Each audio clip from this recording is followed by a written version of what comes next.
L'actualité, c'est aussi la réforme des systèmes de sécurité en Afrique de l'Ouest, un objectif visé par les ministres de la CEDEAO en charge de la sécurité intérieure. Ces ministres sont depuis ce matin en concertation ici à Abidjan.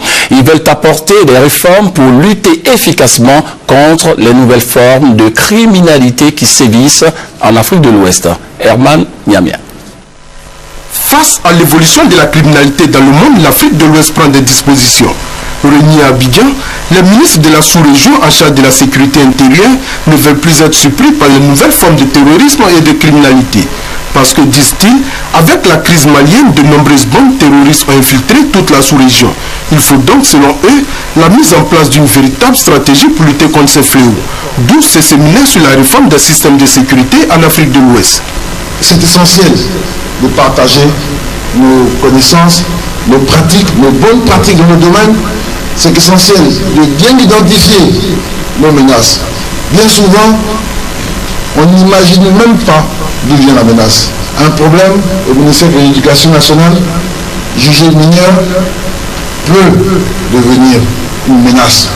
Il ne faut jamais reculer devant des mesures courageuses qui vous permettent d'anticiper sur l'avenir, qui vous permettent de mieux sécuriser vos populations, qui vous permettent de donner la liberté.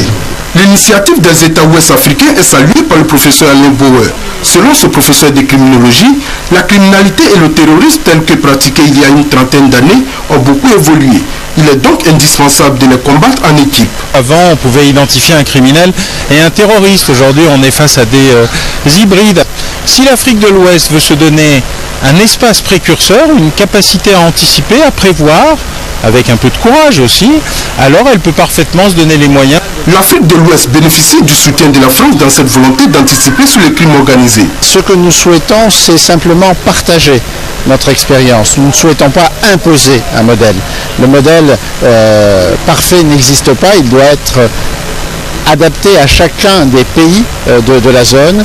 L'utilisation des outils d'Interpol dans la lutte contre la criminalité transnationale en Afrique de l'Ouest, la promotion d'un dialogue régional pour un partage du diagnostic sécuritaire, le contrôle interne des activités des forces de sécurité sont entre autres les thèmes qui sont au menu de ces 2 jours de travaux.